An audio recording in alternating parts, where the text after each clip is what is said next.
The night always had a way of swallowing New York whole, its lights flickering like the heartbeat of a city that never truly slept.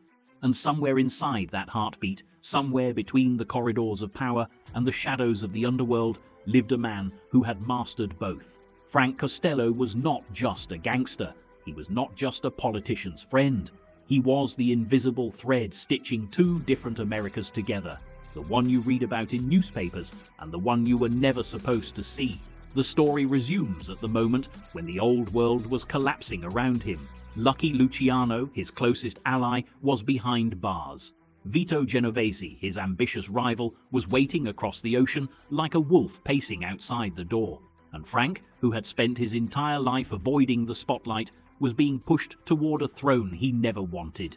Power was coming for him, even though all he ever wanted was influence. Frank woke early in the mornings, long before most men in his business. It wasn't fear, nor paranoia. It was habit, a lifetime of making sure he stayed one step ahead of cops, enemies, politicians, and sometimes even his own friends. He moved through his penthouse quietly, glancing at the newspapers stacked neatly on the kitchen table. Headlines screamed about a world in crisis, murders, trials, prohibition ending, politicians falling. The city was changing faster than anyone could keep up with. But the one constant, the one steady force that seemed to hold everything in place was him. The assassination of Maranzano and Masseria had reshaped the Mafia forever. The mustache Petes, the old Sicilian bosses, had been removed like dying kings in a medieval court.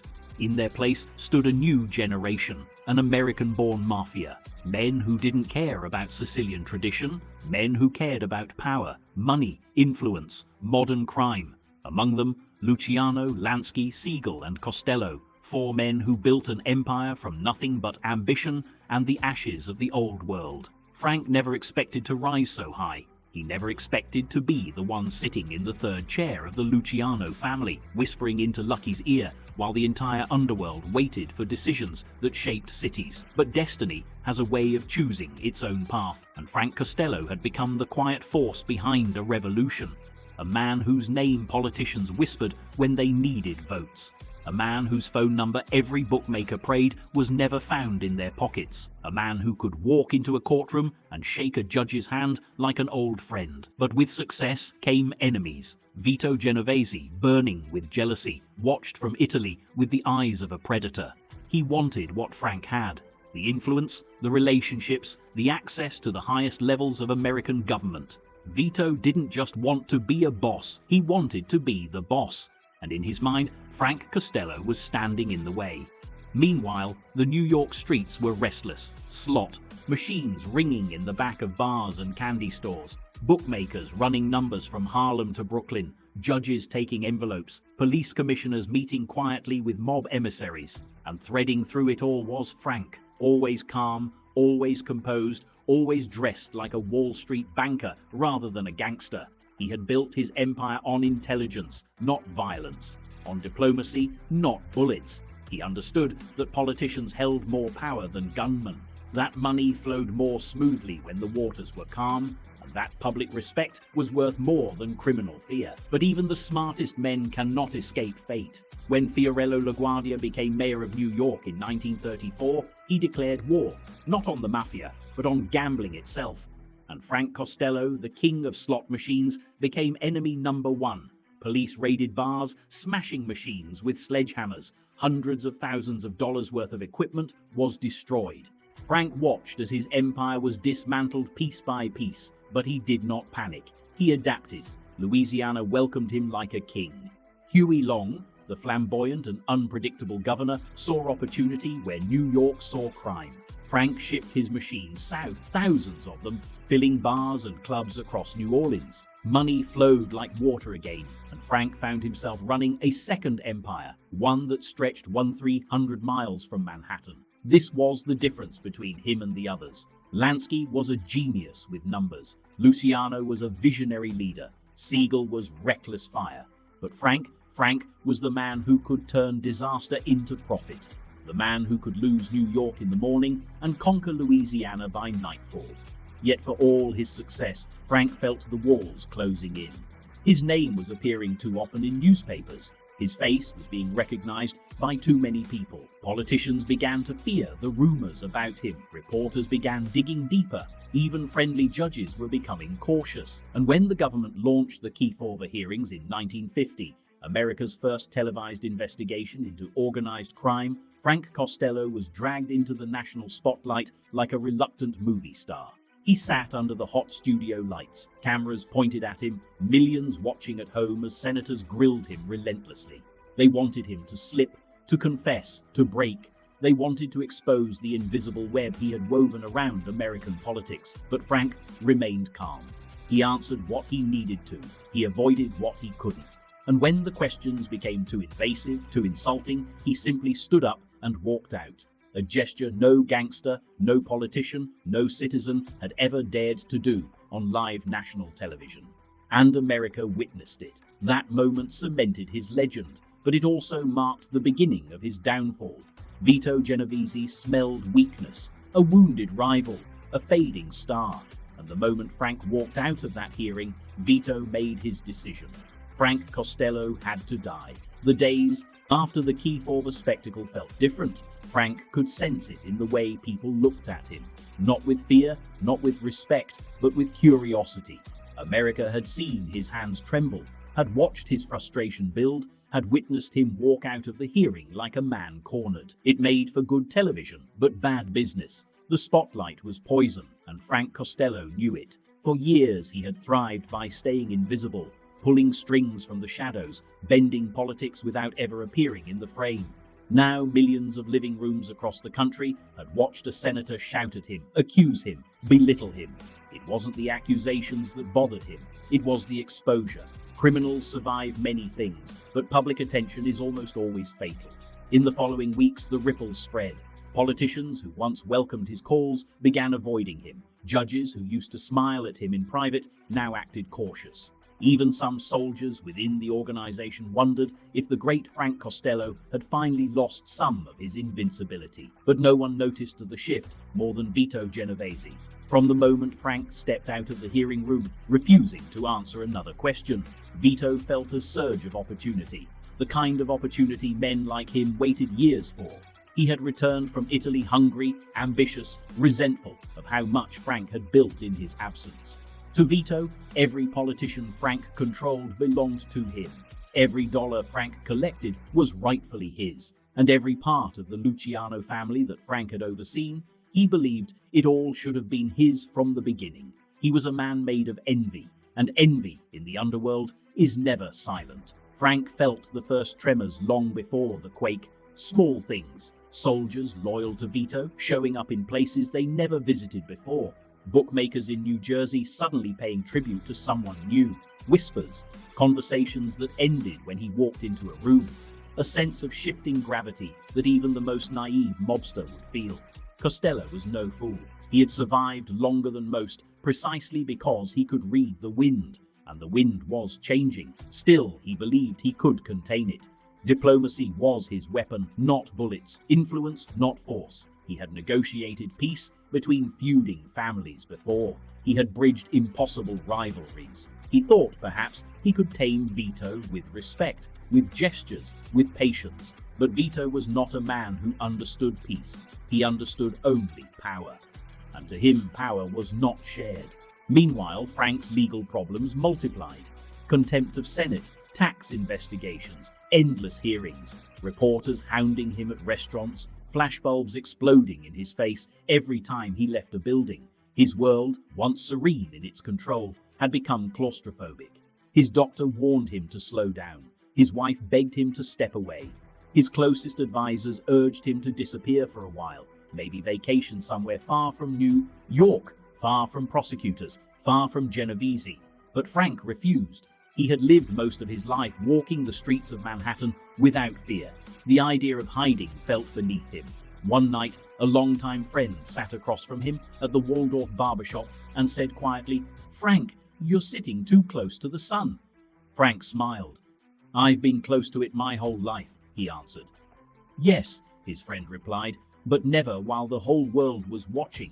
Word spread quickly in the underworld that Frank had become vulnerable. Vulnerability in their world was an invitation, a crack in the armor. And when Vito rose at meetings, speaking with the confidence of a man who saw the future, many began to lean toward him. Soldiers, captains, even some members of the commission.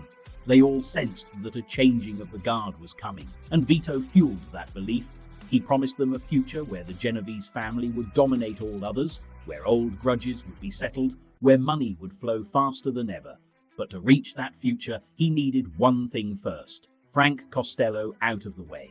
The tension grew quietly but steadily. Frank was still powerful, yes, still wealthy, still connected, still respected, but the fear was gone. And in the underworld, fear was often more valuable than respect. One evening, Frank attended a private dinner with two judges, a political strategist, and a city official. For years, he had been the guiding force of such meetings, soft-spoken, thoughtful, decisive. But this time, the room felt different. The men still listened, but they listened with nervousness, with caution, with the weight of his televised humiliation still lingering in their eyes. After the meeting, one of them took him aside. "Frank, things are changing. Maybe it's time you step back, quietly, before someone decides for you." Frank said nothing. But inside him, a truth crystallized. He was losing a city he built with his own hands. Not long after, a meeting was held in New York. A meeting Frank did not attend. Soldiers loyal to Vito gathered quietly. Conversations whispered behind closed doors. Men raising glasses to a future under Genovese. Men who had once sworn loyalty to Frank now found themselves wondering whether they had chosen the wrong king. But Vito did not want doubts. He wanted closure. He wanted a clean end to the Frank Costello era, and he wanted it done publicly. Meanwhile, Frank tried to continue life as normally as he could. Morning visits to the barbershop, evenings at elegant restaurants, meetings with businessmen who still sought his advice. He had always believed that as long as he maintained routine, people would still see him as strong, unshaken. But routine made him predictable, and predictable men are easy to kill. The night it happened, Frank felt nothing unusual. He had dinner with his wife and close friends, laughed, drank a little wine, spoke about a boxing match, Robinson's knockout. Victory that had earned him over $200,000. Life felt strangely normal, calmer than it had in months. When the taxi dropped him off at his building, the doorman nodded politely. The elevator doors gleamed under the lobby lights. Frank stepped forward, reaching into his pocket for a handkerchief. He did not see the man following him. He only heard a voice. "This is for you." Frank turned, too late.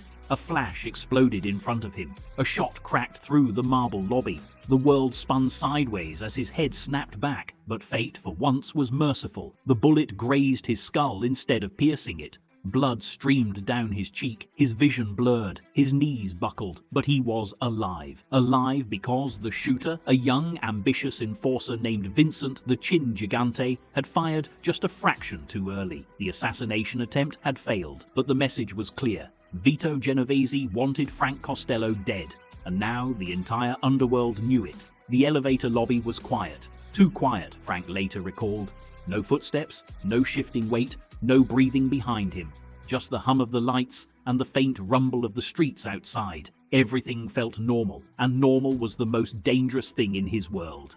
He stepped toward the elevator with the calm confidence of a man who had walked this path 1,000 times. His life, despite investigators, despite trials, despite enemies, had always been predictable. He had always relied on routine. Routine kept him grounded, kept him organized, kept him safe.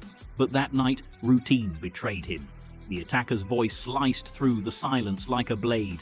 "This is for you." Frank turned on instinct, not fear.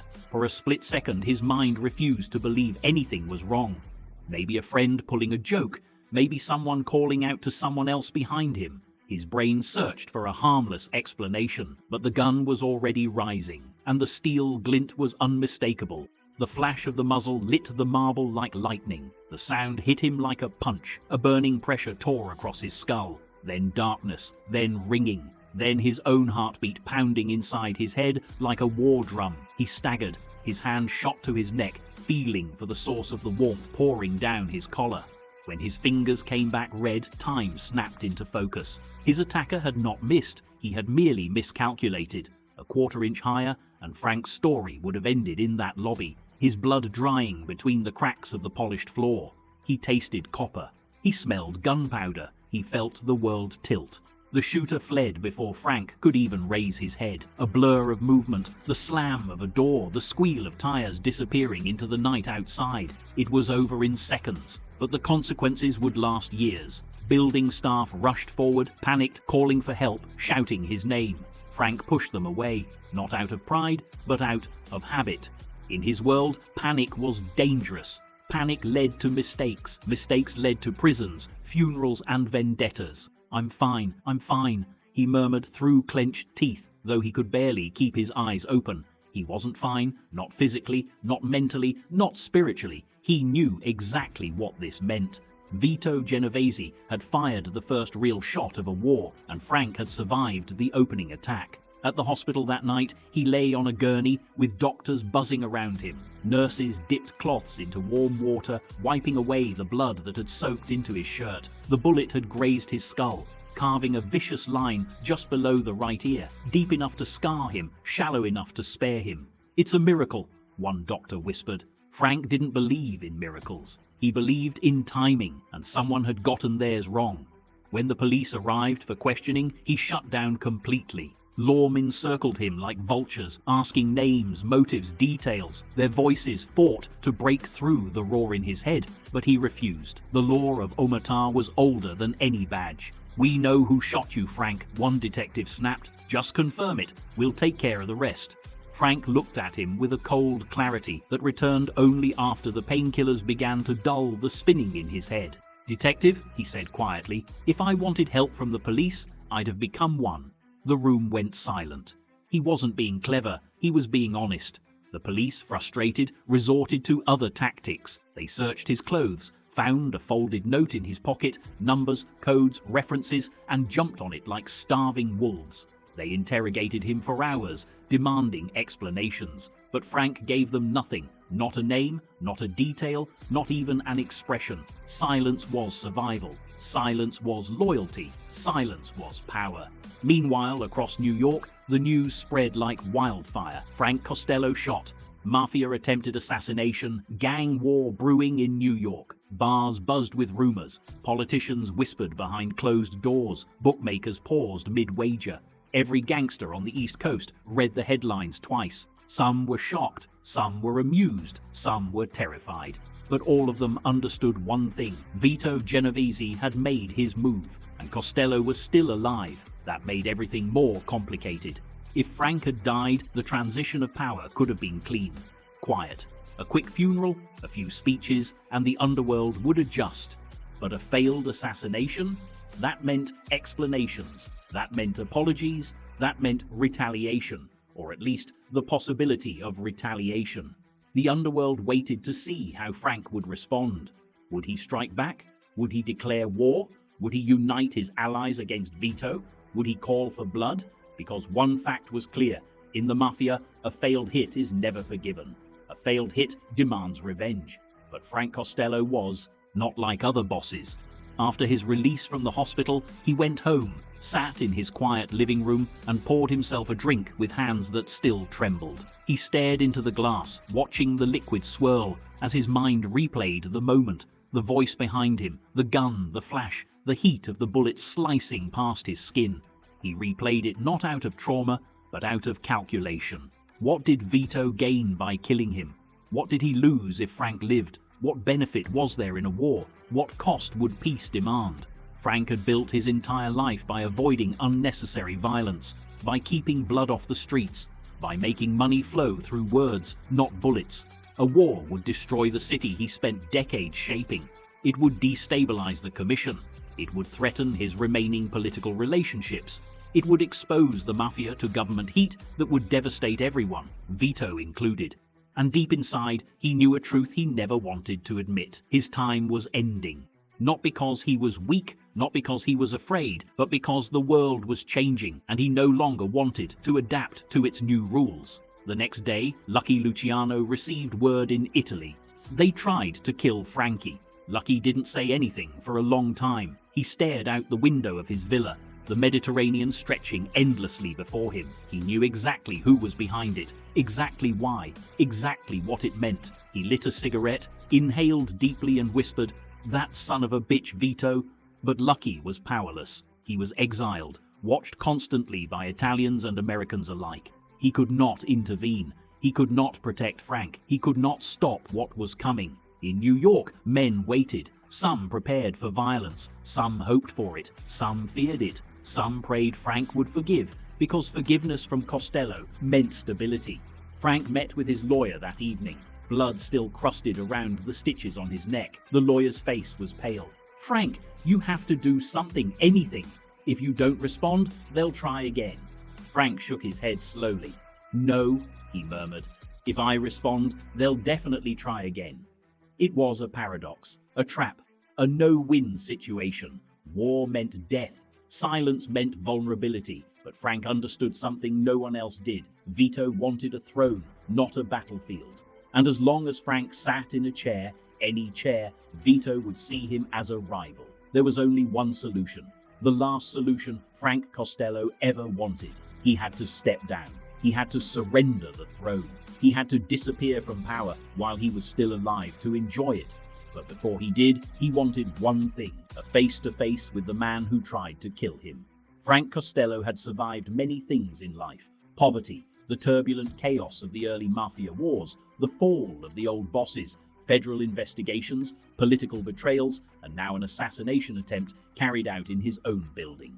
But nothing weighed on him as heavily as the realization that time was finally catching up. In the days after the shooting, his penthouse felt colder, the city outside seemed louder, even the familiar routine of the barbershop felt distant, as though he were moving through a memory rather than a life. He noticed details he had ignored before, the way men stared too long when he walked by, the awkward pauses in conversations, the slight trembling in his own hands when he reached for a glass. He had always been in control. Now, for the first time, he felt the ground shifting beneath him. The newspapers didn't help. They printed exaggerated headlines describing him as the fallen prime minister, the wounded mob king, target of a new Mafia coup. Reporters called his apartment day and night, wanting interviews, quotes, reactions. Frank said nothing to anyone. Silence was the only armor he had left, but the silence was costly. Inside the underworld, men began choosing sides. Some were terrified because a failed hit usually led to a war, and wars meant funerals. Others were excited, whispering that Frank's era was ending. Soldiers in New Jersey, once fiercely loyal to Costello, now waited to see which direction the wind would blow. Captains across Brooklyn and Manhattan kept their heads low, unsure whether Vito Genovese's aggression meant a new future or a dangerous gamble. Everyone expected retaliation, everyone except Frank.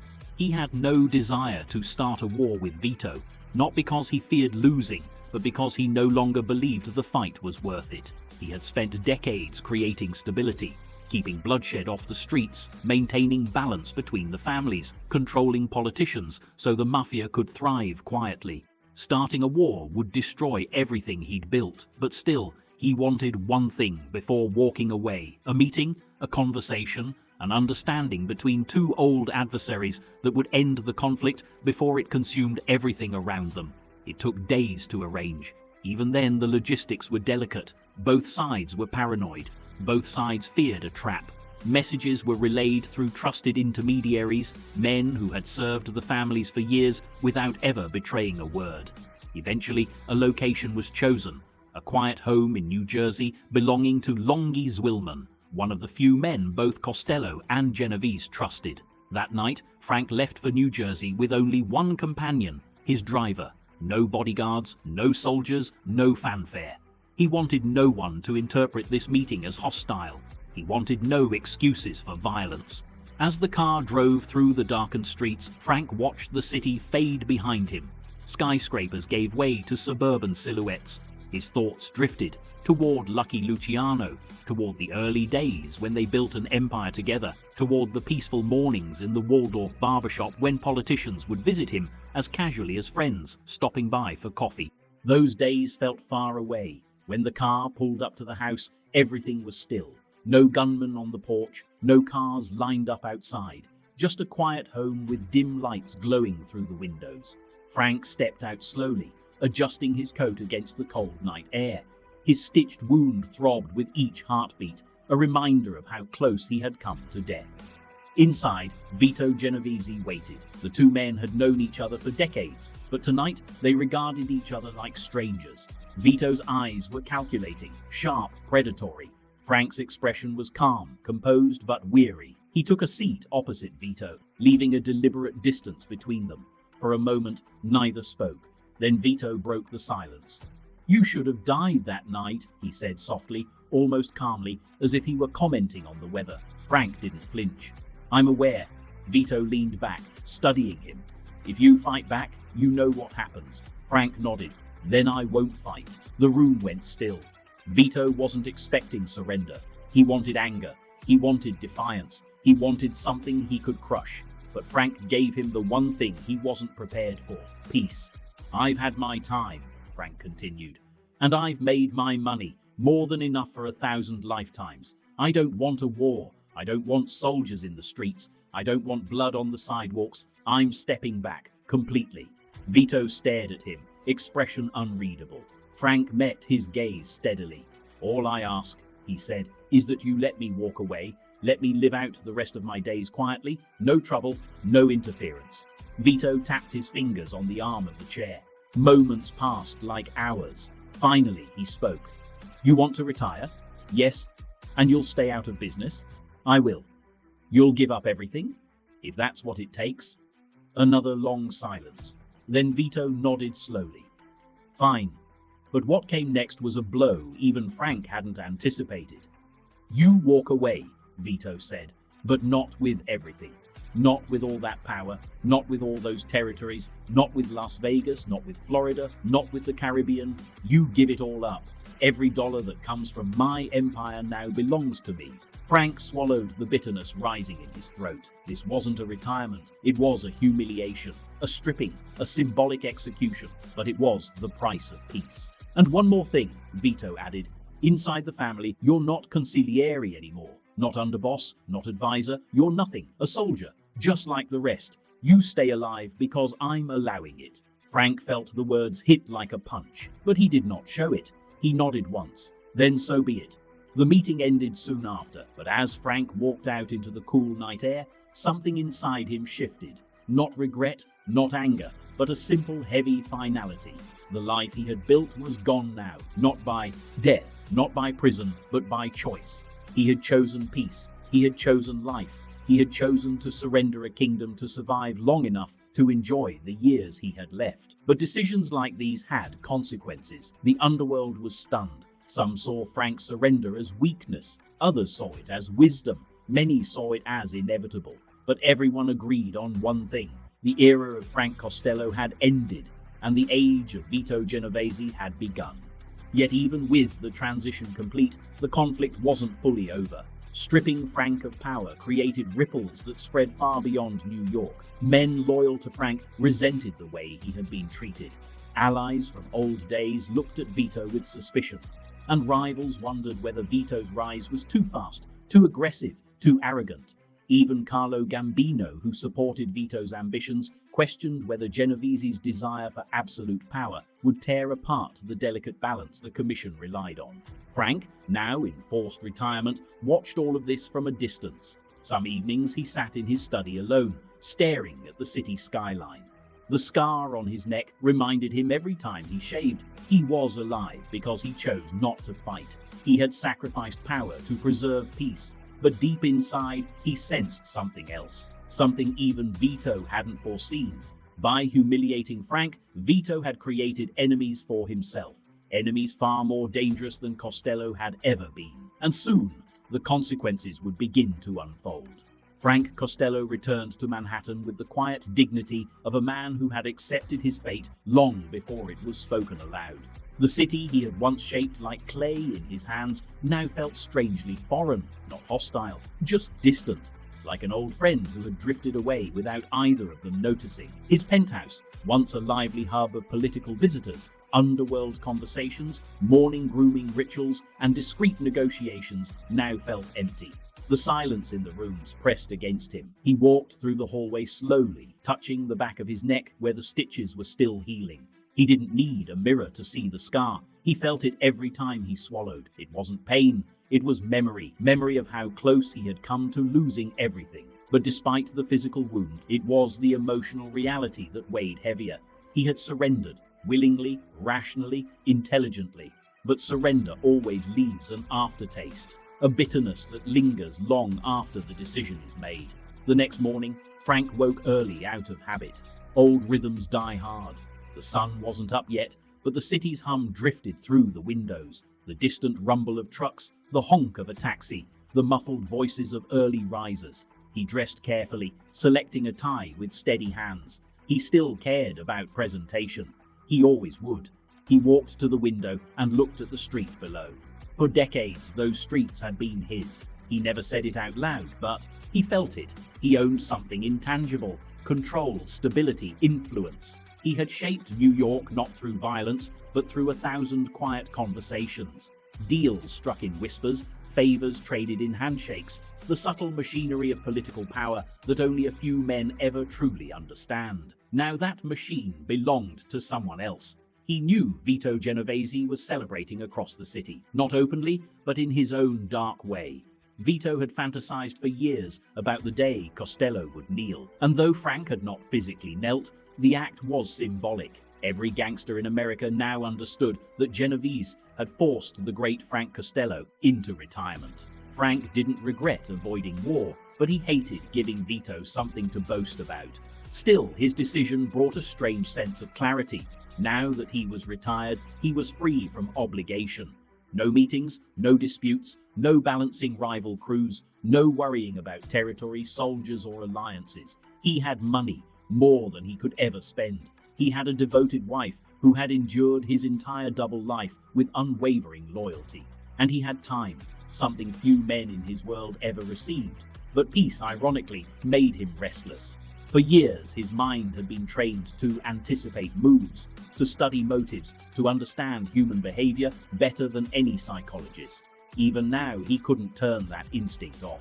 He kept replaying Saturday nights in the Waldorf barbershop, where judges sat beside gamblers, where senators shook hands with mobsters, where the lines between legitimate and illicit blurred so perfectly that no one could tell who held real power. And in those memories he saw himself, not a gangster, but an architect of influence, a man who controlled outcomes with a few well-placed words. He missed that life, not the danger, not the underworld politics, not the money, just the purpose. And yet he knew one thing with absolute certainty. Vito's rise was not permanent, because Vito lacked the one skill that Costello excelled in: restraint. Across Manhattan, Frank received an unexpected visitor, Tony Bender, his longtime lieutenant. Tony entered the penthouse quietly and removed his hat with respect. He was one of the few who still saw Frank as the real boss, regardless of what the commission said. "You look better," Tony said softly, studying Frank's stitched wound. Frank gave a polite nod.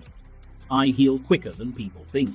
Tony hesitated before speaking again. "You really meant it? You're stepping back?" Frank poured both of them a drink and handed Tony a glass. "I did what was best for everyone," Frank said calmly. "A war would have hurt us all." Tony didn't argue, but his eyes showed disappointment, almost guilt. "He's taking everything, Frank," Tony said carefully. "Vegas, Florida, the islands, you built those connections." "No," Frank corrected softly. "I merely helped them grow. Others will run them now." Tony lowered his gaze. "You know he'll get worse. He always does." Frank paused. He had thought the same thing many times. Vito Genovese wanted complete domination, not stability. He wanted to control the commission, the families, the gambling empire, the drug routes, every piece of the underworld's machinery. He wanted to be recognized as the supreme boss, the title Maranzano once claimed and paid for with his life. But unlike Maranzano, Vito lacked strategy, he lacked subtlety, he lacked diplomacy. Frank saw it clearly. Other bosses saw it too. The only person who didn't understand it was Vito himself. After Tony left, Frank sat alone in his living room again, staring at the dark window, as if the city might offer him answers. He wasn't sad, but he felt something he hadn't expected: relief. After so many years shaping the world behind curtains, he was finally invisible again. And maybe that wasn't a curse, maybe it was a gift. But the world around him was not settling into peace the way he hoped. A few days later, Carlo Gambino paid Vito a visit. Gambino was a quiet man, polite, calculating, deceptively mild-mannered. Most underestimated him. Frank never had. He knew Gambino was a strategist in the purest sense, a silent manipulator who rarely made loud moves but always landed in positions of advantage. Gambino's visit to Vito wasn't friendly, it was observant. He wanted to see how Vito behaved after winning the throne. And Vito behaved exactly as Frank predicted. Arrogant, overconfident, drunk on victory. He bragged openly about forcing Costello into retirement. He claimed he was now the true leader of the American Mafia, the man who would finally unify the commission under his command. He boasted that he would reshape the entire underworld, crush rivals, and elevate himself above every name in Mafia history. Gambino listened silently. He smiled politely. He nodded along. But inside, he was taking notes. He saw what Frank already knew. Vito Genovese was overreaching, and overreaching men fall the hardest. Meanwhile, in New Jersey and Brooklyn, the soldiers closest to Costello were furious. To them, Frank had been a father figure, a man who guided the family during its most turbulent years. To see him humiliated, stripped of rank, territories, revenue, felt like a betrayal of the entire hierarchy. But Frank urged them to stay calm. No retaliation, he told them through intermediaries. Let it go. It wasn't cowardice, it wasn't defeat, it was wisdom, the kind Vito would never understand. But as weeks passed, New York grew uneasy. Frank could sense it even from his quiet penthouse. He knew something larger was brewing, something far beyond the petty drama between him and Vito. Because in trying to destroy Frank's influence, Vito had inadvertently united the wrong group of people, men from multiple families, men who had once been rivals, men who respected Frank's leadership, and, perhaps most importantly, men who feared Vito's ambition. And among those men, one name stood out above all: Carlo Gambino. Gambino watched, analyzed, calculated, and waited for the perfect moment. Frank, sitting alone in his penthouse, sipping a late-night coffee, had no idea yet. But Vito's reign was already cracking. The seeds of Vito's downfall had been planted the moment he tried to kill Frank Costello, and those seeds were growing fast. Frank Costello's life had always been defined by power. Quiet power, discreet power, the kind that didn't need to shout. He never craved titles, never wanted to be crowned anything. He understood that the real influence didn't come from being called boss, but from being the man everyone listened to before they made a decision. Now, suddenly stripped of that role, he began living a life he had never imagined, the life of an observer.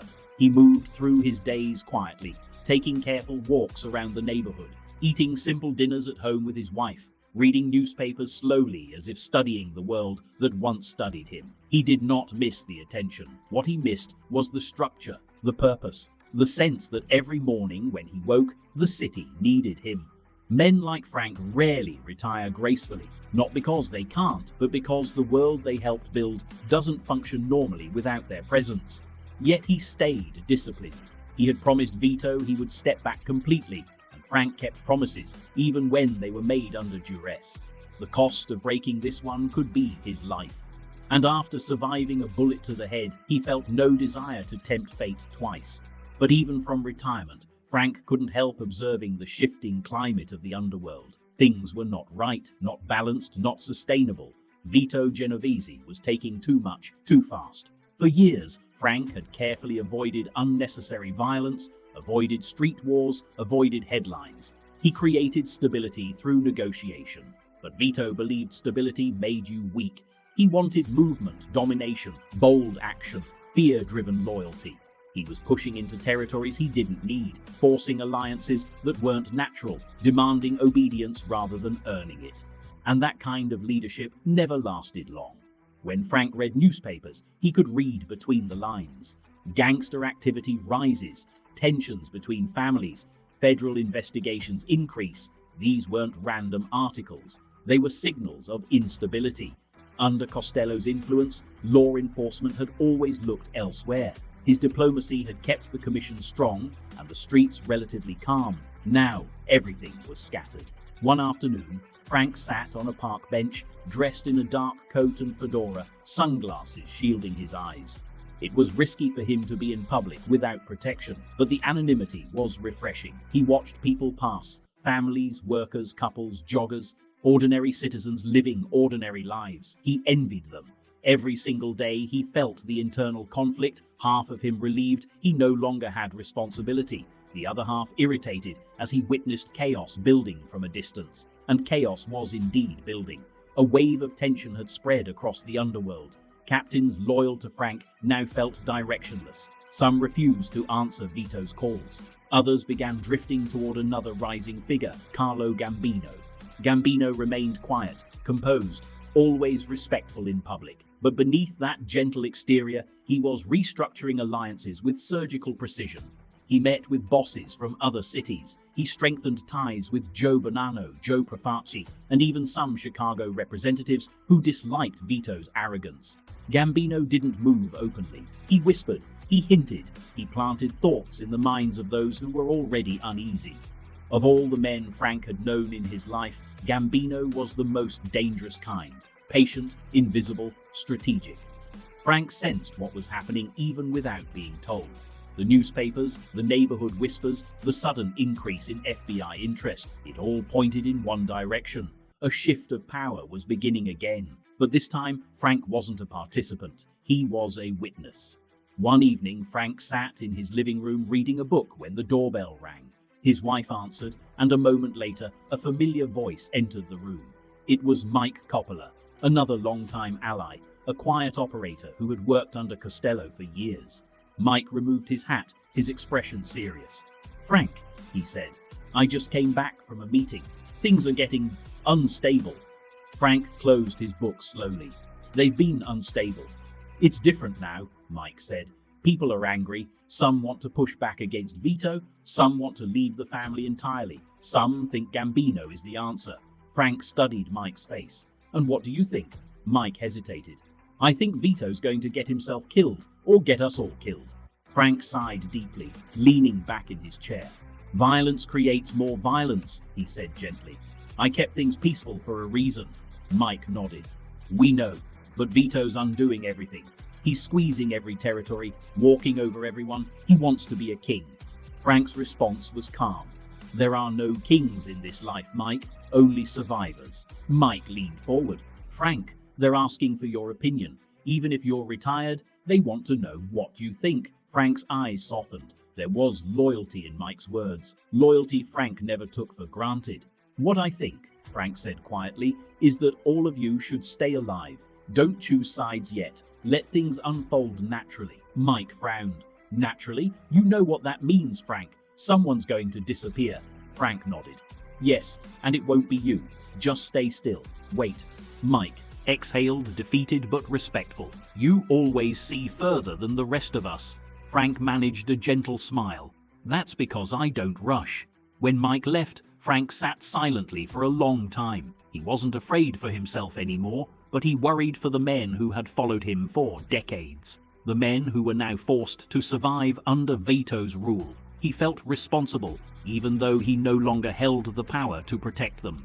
Meanwhile, Vito Genovese's behavior grew more reckless. He sought control over narcotics routes, something Frank had always avoided. Drugs brought money, but they also brought federal attention and chaos. Vito didn't care. He wanted the revenue, the power. He didn't understand that narcotics would change everything. Turn criminals into targets, push the FBI into deeper investigations, unleash an entirely new level of scrutiny. It wasn't just risky, it was catastrophic. Across the country, law enforcement began focusing heavily on drug trafficking, and Vito's name started appearing in reports. Agents started connecting dots. Informants whispered his name in interrogation rooms. Prosecutors began building cases quietly but methodically. Frank knew it was only a matter of time before something big happened. What Frank didn't know, what he couldn't have predicted, was that his own allies, along with Lucky Luciano and Maya Lansky, were quietly coordinating efforts behind the scenes to bring Vito down. They didn't trust Vito, they didn't respect him, and they feared what he might do if he consolidated too much power. So deals were made in shadows, strings were pulled in distant cities, and slowly, Quietly, a trap was being prepared. Frank was not directly involved, not actively, but men who respected him, men who still saw him as a father figure, were shaping a future that would indirectly avenge him. Fate has a peculiar way of balancing itself. One late night, Frank stepped out onto his penthouse balcony, feeling the cold wind brush against his face. The city glowed beneath him. Thousands of windows, millions of stories happening all at once. For decades, he had been one of the invisible architects of this city's rhythm. Now, he was just another resident. But he wasn't sad. He was thoughtful. For so many years, he had been the man others called for advice. Now he waited quietly, watching the empire he once guided twist into something he barely recognized. Yet deep down, he felt certainty rising. Vito Genovese's days were numbered, and Frank didn't have to lift a finger. Spring settled over New York with a deceptive calm. The city appeared peaceful on the surface. Crowded restaurants, busy sidewalks, businessmen rushing, children laughing in the parks. But beneath that everyday rhythm, something far more dangerous was brewing. The Mafia world was shifting faster than anyone could publicly see. What looked stable was fragile. What looked normal was on the brink of collapse. And at the center of that quiet storm stood a man who had once been its most stabilizing force, Frank Costello. He lived each day quietly now, trying to keep himself detached, but the underworld had a way of pulling people back, even when they didn't want it. He received soft knocks on his door almost weekly. Old friends, loyal allies, sometimes younger men who had never worked under him but admired his name. They came to ask for guidance, to vent frustrations, to confess fears about Vito's new rule. Frank always offered the same advice: patience, restraint, stability. But even he sensed that his words were losing their effect. People were tired of being intimidated by Genovese. They were tired of unpredictable orders, tired of sudden arrests, tired of the tension in every meeting, and slowly their patience was turning into resistance. One afternoon, Frank received a visitor he had not expected, Joe Valachi. Valachi, a foot soldier under the Genovese family, wasn't the kind of man who sought out retired bosses. He wasn't bold, wasn't social, wasn't important in the grand scheme of Mafia politics. Yet he came to Frank's door like a man carrying a heavy burden. "Mr. Costello," Valachi said softly, removing his hat. "I won't stay long." Frank studied him. There was fear in the man's eyes. "You're already here," Frank said. "Sit." Valachi sat nervously, clasping his hands. "I don't know how to say this. Things are getting out of hand." Frank didn't need details. He could see it in the man's posture. "Vito?" Frank asked. Valachi nodded. "He's becoming suspicious of everyone. He thinks we're all against him. Every meeting, every conversation. He thinks someone is planning something." Frank frowned. "Fear will eat him alive if he lets it," Valachi swallowed. "It already is." For a brief moment, Frank felt a pang of something unexpected. Pity. Vito had always been ambitious. Yes, ruthless, yes, but paranoia was different. Paranoia made men irrational. It made them sloppy. It made them dangerous, not just to their enemies, but to their own people. "Be careful," Frank warned him. "If a man like Vito stops trusting his own soldiers, he'll burn his entire house down just to feel safe." Valachi nodded, thanking Frank before leaving. Frank watched him go, knowing full well the man was walking straight back into a war he couldn't escape. In another part of the city, a different conversation was taking place. Carlo Gambino sat in a quiet room with several influential figures, men from New York, men from other states, men whose names never reached newspapers, but whose decisions shaped entire criminal industries. Gambino spoke calmly, as he always did. "We can't allow instability," he said. "The government is watching too closely. Vito's behavior will destroy the commission." The others nodded. They agreed, they understood. "He's pushing narcotics," Gambino continued. "And that's bringing too much heat." Frank knew better. But Vito, he wants money faster than the world allows. He's reckless. One of the men leaned forward. "So what do you propose?" Gambino didn't answer immediately. He didn't need to. Everyone in the room already knew what the next steps would be. The only question was when. Back at his penthouse, Frank spent most of his nights reading or in conversation with his wife. She had always been his anchor, quiet, loyal, steady. She never asked about the underworld, never demanded details. She simply existed beside him, giving him a rare sense of normalcy. One evening she asked him something unexpected. "Are you afraid, Frank?" Frank looked at her gently. "No," he said. "I'm tired, but not afraid." "Of Vito?" "No. Men like him destroy themselves sooner or later." "And until then?" she asked softly. Frank took a deep breath. "Until then, we wait." But even as he said those words, events were unfolding faster than either of them knew, because across the country, in a dimly lit restaurant in Brooklyn, a meeting was taking place between three key men, two of Vito's rivals and one man who had quietly stepped into the role Frank once held, a peacemaker, an analyst, a strategist. His name was Meyer Lansky.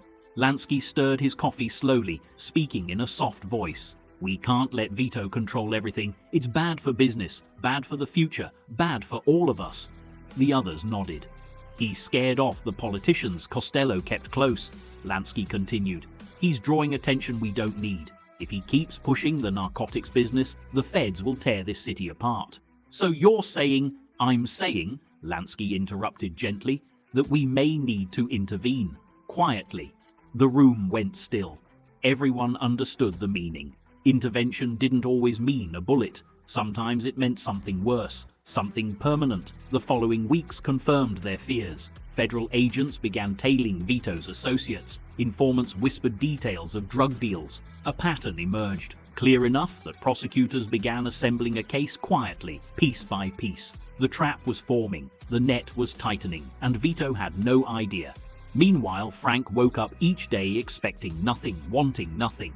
He remained calm, but even he could feel the pressure building.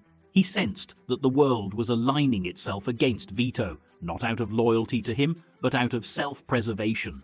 What Vito had done to Frank wasn't the reason the families turned against him. What he was doing to the entire Mafia structure, that was the reason. One quiet evening, as Frank stepped onto his balcony, his phone rang. He answered it slowly, expecting another friend or ally seeking advice. Instead, he heard a voice he had not expected. Lucky Luciano, calling from across the ocean, using a discreet line arranged through several intermediaries. Lucky's voice was older, gruffer, but still unmistakably sharp. "Frank," Luciano said, "I heard what happened." "It's over," Frank replied. "I'm out." Lucky chuckled softly. "No one like you is ever out." Frank sighed. "I'm not going back, Charlie. I made my choice." Lucky was silent for a moment. Then he spoke a sentence that stayed with Frank for years. "And what about the choice Vito made?" Frank closed his eyes. He knew what Lucky meant. Vito made his choice when he tried to kill the wrong man, and choices like that always have consequences. "Charlie," Frank finally said, "whatever happens next is not my doing." "I know," Luciano replied, "but you should be aware." "Of what?" "Vito's downfall has already begun." Frank remained silent, listening. "You don't need to do a thing," Lucky said. "Men like him, they write their own endings." Then he hung up. Frank stood there for a long time, the night breeze brushing against the scar on his neck. He didn't smile, he didn't celebrate, he simply understood.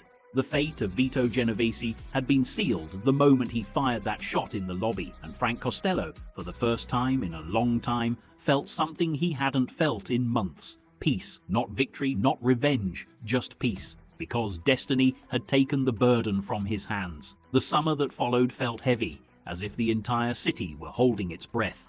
The underworld was tense, unsettled, watching Vito Genovese claw for more control while ignoring every warning sign around him. His ambition had become a fever, something uncontrollable, something that burned hotter every day. Frank Costello watched from a distance, not with bitterness, but with the calm awareness of a man who understood human nature better than any psychiatrist. He had predicted Vito's downfall the moment he surrendered the territory. He saw it in Vito's eyes during their meeting. The greed, the arrogance, the belief that nothing and no one could touch him. Frank knew better. Everyone could be touched, and the ones who believed they were untouchable always fell the hardest. Across the city, whispers spread through bars, restaurants, union halls and backrooms. Men who once aligned themselves with Vito started distancing themselves quietly. The alliances he forced with threats began cracking. His promises seemed emptier by the day. But the real cracks began somewhere Vito didn't expect, inside his closest circles. Soldiers noticed his paranoia growing. Captains noticed his sudden distrust. Men who had served him loyally began avoiding him because they feared that at any moment he might decide they were traitors. Vito didn't see loyalty, he saw shadows. He didn't see commitment, he saw threats. Meanwhile, federal pressure increased dramatically. Narcotics investigators in multiple states were reporting the same pattern. Names linked to Vito, meetings linked to Vito, money trails leading back to Vito. If Frank had still been in power, he would have cut off anything connected to drugs immediately. But Vito embraced it. He saw it as the future. He saw it as the quickest route to money. He saw it as a way to grow even more powerful. He didn't see the trap tightening. While Vito built his empire of narcotics, a group of men quietly orchestrated his downfall. Men who knew him, served alongside him, sometimes even feared him, but respected Frank more.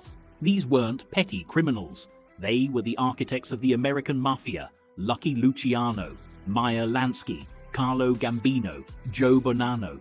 Others with quieter influence, men whose names rarely made headlines, but whose decisions shaped decades. They didn't need to meet. They didn't need to agree formally. Each of them understood the same truth. Vito Genovese had become a liability, and liabilities didn't survive long in their world. In his penthouse, Frank received another unexpected visitor, this time an old acquaintance, someone who had walked the fine line between politics and crime for years. The man entered with caution, hat in hand. "Frank, I thought you should know," he began. "The feds are building a case, a big one. It's only a matter of time." Frank nodded slowly. He had expected this, but the visitor leaned closer. "This case, it won't touch you. They're not after you anymore. Everything points to Vito." Frank said nothing, but inside he felt something close to relief. Not satisfaction, not revenge, but a quiet sense of justice. The visitor lowered his voice even more. "And there's word that someone close to him flipped." That was the moment Frank understood. Nothing destroys a mafia boss faster than betrayal from within. That night, Frank sat alone, reflecting on the irony of it all. For decades, he had kept the families away from drugs because he understood they brought chaos. He avoided unnecessary confrontation because he didn't want blood in the streets. He cultivated politicians and judges because he saw the law as a tool, not an enemy. Vito, on the other hand, treated everything like conquest. Every rival was an enemy. Every neutral man was a potential traitor. Every opportunity was something to grab, no matter the risk. But power that grows too quickly always collapses under its own weight. A few weeks later, news broke that federal agents had arrested a string of narcotics distributors in multiple cities. Several of them, under pressure and facing long prison sentences, named Vito as the mastermind. It wasn't speculation, it wasn't rumor, it was testimony, signed and sworn. The newspapers printed it in bold letters. Genovese, linked to drug network federal authorities, gather evidence in massive case. Underworld sources claim internal strife. Frank read the headlines quietly. He didn't smile. He didn't celebrate. He simply understood that destiny had made its choice. Even then, Vito didn't sense the danger.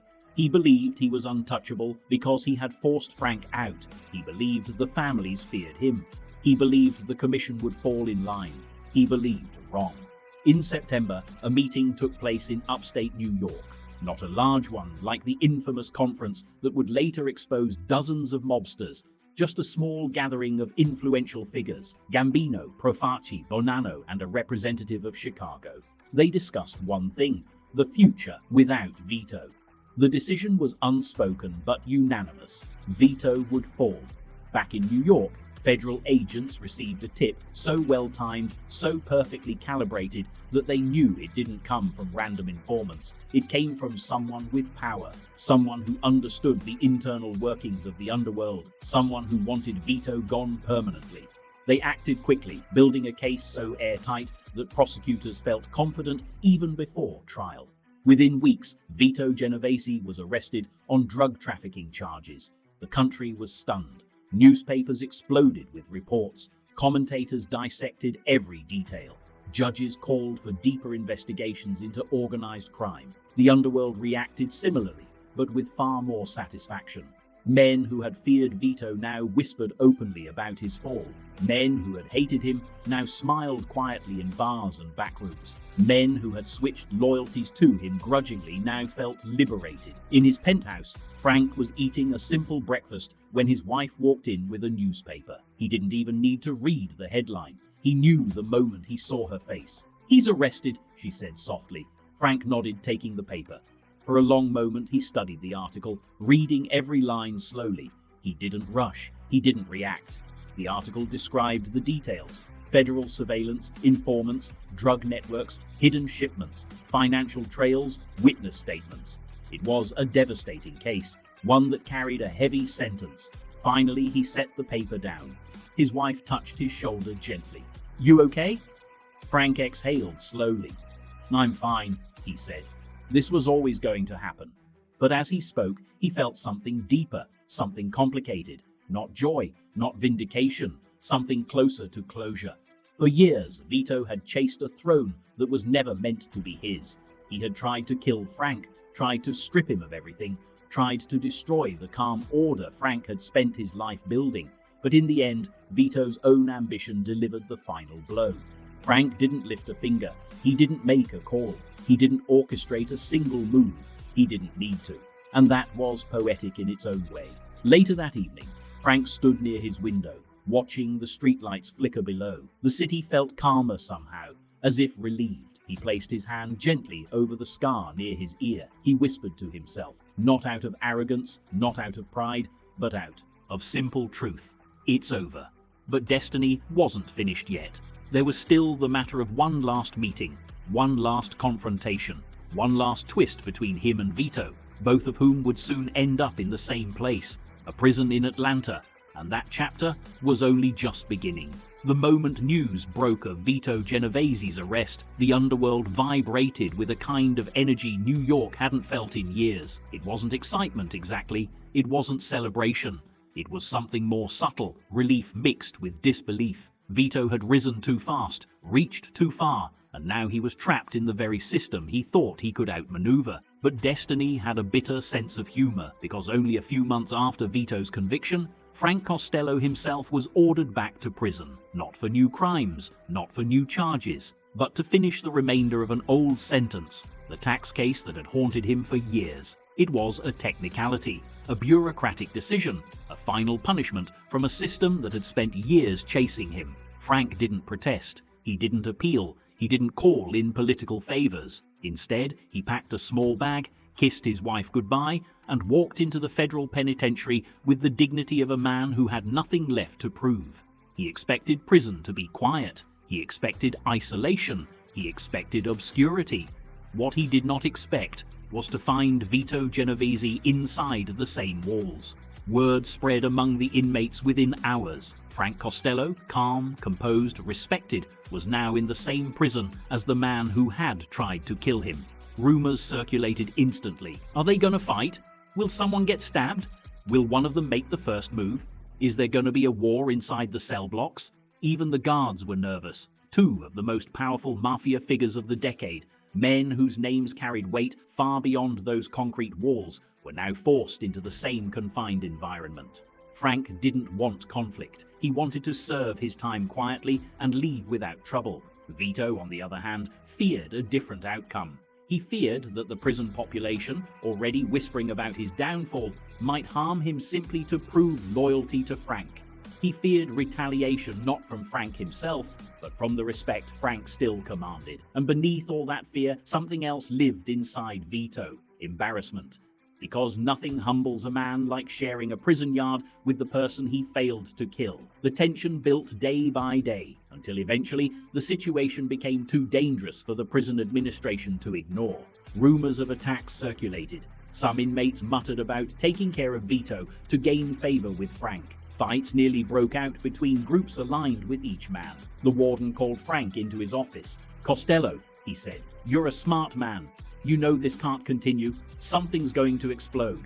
Frank sat quietly, hands folded, expression unreadable.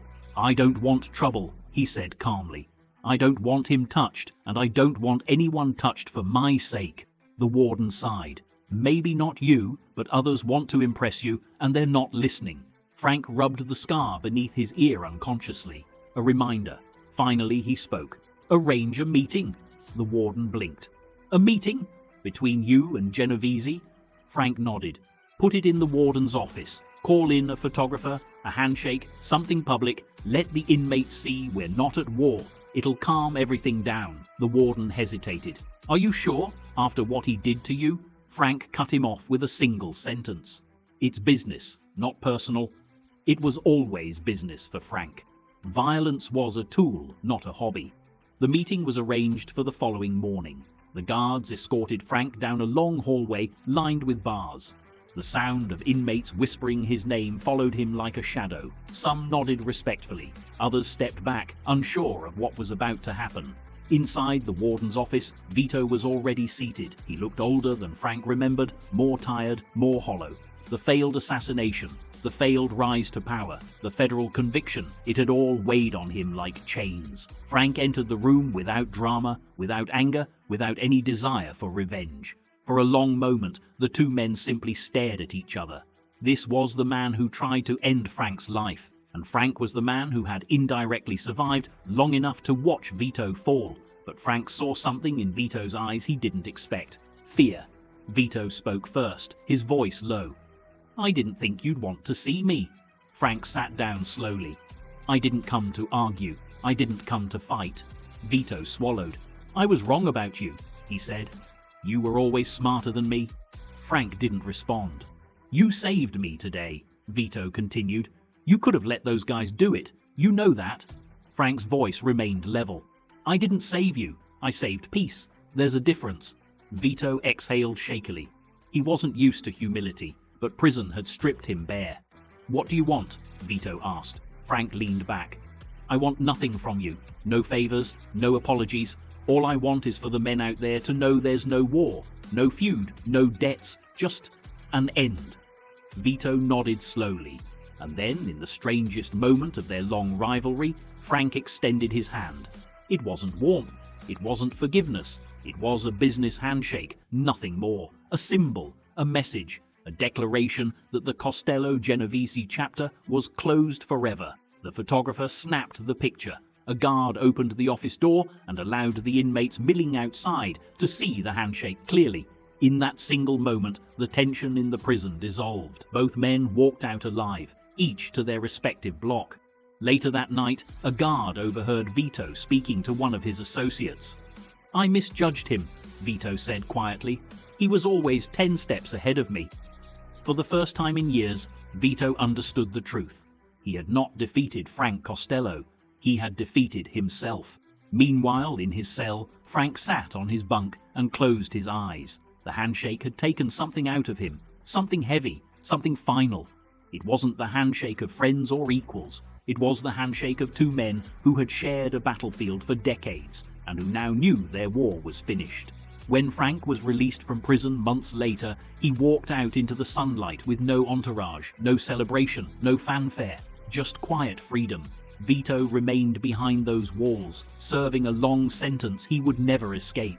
And as Frank stepped into the car waiting outside the gates, he realized something profound. He had survived every war without firing a single shot. He had outlived every rival without lifting a weapon. He had left the Mafia at the very moment it would have consumed him. He had done the impossible. He walked away from power and lived. But his story still had one final chapter, a chapter about legacy, old age, and the final years of a man the world once feared and respected in equal measure.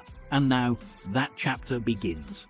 Frank Costello returned to New York not as a boss, not as a power behind the throne, and not as the feared Prime Minister of the Underworld, but simply as Frank, an aging man who had survived storms that should have killed him 100 times over.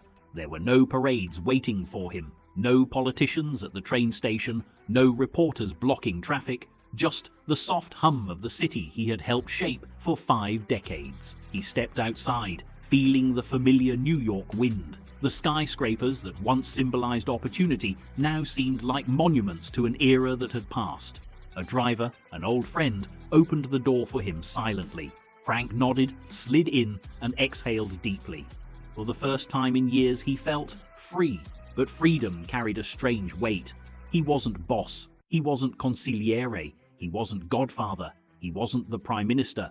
He was just an old man, nearing 70, who had outlived nearly everyone who once stood beside him. Frank settled back into his penthouse, the same luxurious home he'd lived in for years. He still hosted small dinners, still enjoyed a fine drink, still took his morning walks around the lobby. But things were different. New York had changed. The Mafia had changed. America had changed. Frank's old political allies were either dead, retired, or too scared to be seen with him. The new generation of politicians had no understanding of the world he came from. They measured influence in votes, not envelopes. They measured loyalty in polls, not handshakes. But in his quiet retirement, he discovered something surprising. He didn't miss the chaos. He didn't miss the meetings. He didn't miss the power struggles. He missed his friends. He missed Willie Moretti's jokes, Lucky's sharp mind, Maya's calm presence. He missed Albert Anastasia's explosive charisma, Joe Adonis's charm, even the late-night conversations about business, politics, the future. Now the room felt emptier, the city felt quieter, and Frank felt older. Even retired, Frank Costello remained a symbol, one of the last giants of the golden generation. Younger mobsters whispered his name in restaurants he no longer visited. Soldiers who had never met him still told stories about his diplomacy, his political reach, his calm power. They didn't fear him now. They respected him. He was history, living quietly in a city he once influenced from the shadows. Some even came seeking advice. A few young captains, men who never knew Prohibition, never met Lucky, never saw the old boss's rise and fall, visited him with questions about leadership, peace, strategy. Frank always gave the same advice. Violence is bad for business. Fear breaks faster than it bends, and greed will bury you before bullets ever do. Most didn't listen, but the ones who did survived longer than the rest. It shocked Frank how peaceful retirement felt. He woke up late, read newspapers slowly, watched the world move without him. Sometimes he would sit by the window for an hour, just observing the flow of people walking below. "You miss it?" his wife asked once. Frank smiled softly. "I miss the order I created, but the chaos? No, I've had enough of that." He grew older, but not bitter. He carried no grudges, not even toward Vito. When asked about the man who once tried to kill him, Frank simply said, "I hope he finds peace. Men like him rarely do." Inside the federal penitentiary, Vito Genovese slowly withered. Disease, paranoia, and the humiliation of defeat crushed him. He watched his empire shrink from a prison bed. His family fractured, his influence evaporated, his allies vanished. He died alone, bitter, broken, forgotten by many. Frank heard the news one morning over breakfast. He put down his coffee, nodded once and said, it was always going to end that way. There was no celebration, no satisfaction, just acknowledgement. By the early 1970s, Frank Costello was 80 years old. His hair had turned silver, his voice had grown softer, but his mind sharp as ever. He spent afternoons sitting with close friends, reminiscing about the old days. Sometimes he would share stories about New Orleans, about the slot machines, about the early political world of New York, about Prohibition, about the Havana Conference. But he never exaggerated, never pretended to be more than he was. He had no need for legend. He had lived it. One evening, a young journalist, brave or foolish, managed to secure a private conversation with Frank. The young man, excited and nervous, asked, "Mr. Costello, do you regret anything?" Frank leaned back, thinking. "Regret?" he repeated. "Everybody regrets something, but regret is a luxury for people who don't understand consequences. So you have none?" Frank smiled faintly. "I regret trusting the wrong men. I regret the hurt my wife endured. I regret the blood spilled when diplomacy could have been enough." He paused. "But I don't regret living. I don't regret surviving. And I don't regret walking away when walking away was the only thing that saved me." The journalist sat quietly, absorbing his words. Frank added one more line before ending the interview. "A smart man knows when to stop. A wise man stops before he has to." On the morning of February the 18th, 1973, Frank Costello woke up like any other day. He read the paper, took his slow walk around the living room, kissed his wife on the forehead, but around noon he paused. His hand moved to his chest. A sharp pain shot through him, sudden, violent, overwhelming. He collapsed. His wife screamed for help. Neighbors rushed in. An ambulance was called. Frank Costello, the man who survived wars, betrayals, assassination attempts, prison, and the collapse of multiple Mafia empires, had finally been caught by the one enemy no human escapes, his heart. He was rushed to the hospital, but his body, tired from 8 decades of battles, victories, losses, and quiet endurance, could not hold on. Frank Costello died peacefully, without fear, without struggle, without regret. He was 82 years old. People expected chaos. They expected streets filled with mourners or crowds of men in dark coats. They expected FBI surveillance, newspaper hysteria, dramatic commentary. Instead, New York remained quiet. Frank Costello did not need noise in death. He had lived his life loudly enough in the shadows, but privately, in small circles, in quiet bars, in old social clubs, men spoke his name with a tone no other gangster received. Respect, not fear, not admiration. Respect. Frank Costello had redefined what power meant. Not guns, not fear, not violence, influence, intelligence, timing, diplomacy. He built his world with handshakes, not bullets. He built relationships politicians depended on. He created peace when others created war. He saw opportunities decades before anyone else. He stayed human in a world that rewarded monsters, and he survived. He survived longer than Lucky, longer than Anastasia, longer than Adonis, longer than Vito, longer than the entire old guard.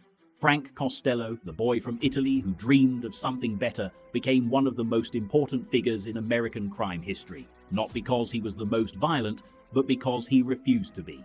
As one old associate said years after Frank's death, Frank Costello wasn't a gangster. He was a statesman who just happened to live in the underworld, and that is why his story will always be remembered.